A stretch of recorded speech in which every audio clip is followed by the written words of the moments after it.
নমস্কার বন্ধুরা, জানা হোমিওপ্যাথি চ্যানেলে আপনাদের স্বাগত জানাই। আশা করি আপনারা সবাই ভালো আছেন। আজকে আমি একটি গুরুত্বপূর্ণ টপিক নিয়ে আলোচনা করব। সেটি হলো ইউরিক অ্যাসিড হলে আপনারা কি কি খাবেন এবং কি কি খাবেন না।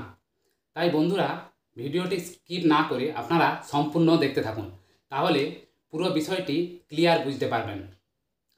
আজকাল কি হয় না, অনেকে এই ইউরিক অ্যাসিডের সমস্যার জন্য বিভিন্ন জায়গায় জয়েন্টে জয়েন্টে পেন বা যন্ত্রণা হচ্ছে। বিভিন্ন রকম আপনারা ওষুধ খাচ্ছেন, তাতেও সব কিছু কমছে না। তাই ওষুধের পাশাপাশি আপনাদের কয়েকটা খাদ্যাভ্যাসে চেঞ্জ আনতে হবে। সেগুলো কি কি না, কি কি আপনারা এই ইউরিক অ্যাসিডে খাবেন না, সেগুলো হলো, প্রথমত আপনারা ফ্যাট জাতীয় খাবার খাবেন না, বিশেষত মাংস, রেড মিট যেগুলো, খাসি, এই ধরনের মাংস খাবেন না, খুব অল্প খাবেন, ঠিক আছে। ফ্যাট জাতীয় খাবার একটু এড়িয়ে চলবেন। এছাড়া এর পাশাপাশি ডাল জাতীয়, এই ডালেও প্রচুর পরিমাণ প্রোটিন আছে। এই ধরনের প্রোটিন জাতীয় খাবার আপনাদেরকে একটু এড়িয়ে চলতে হবে, অর্থাৎ ডাল একটু কম খাবেন। মুগ ডাল তাও অল্প খেতে পারেন, কিন্তু মুসুর ডালটা পারলে একটু এড়িয়ে যান। এছাড়া একটু শাকসবজি খাওয়ার চেষ্টা করবেন।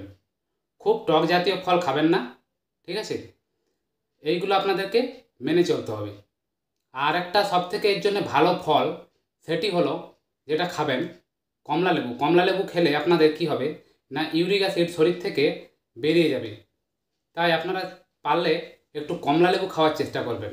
এটা খুব ভালো ইউরিক অ্যাসিডের জন্যে। আর ইউরিক অ্যাসিডে আর যে যে সমস্ত, বিশেষ করে সামুদ্রিক মাছের যে তেল, এগুলো একটু এড়িয়ে চলবেন, না খাওয়ার চেষ্টা করবেন, ঠিক আছে। তাহলে বন্ধুরা, আশা করি ভিডিওটি বুঝতে পারলেন। যদি ভালো লেগে থাকে প্লিজ লাইক, শেয়ার এবং সাবস্ক্রাইব করে দেবেন। এবং আপনাদের যদি আরও কিছু জানার ইচ্ছা থাকে আমাকে কমেন্টে জানাবেন। ধন্যবাদ বন্ধুরা।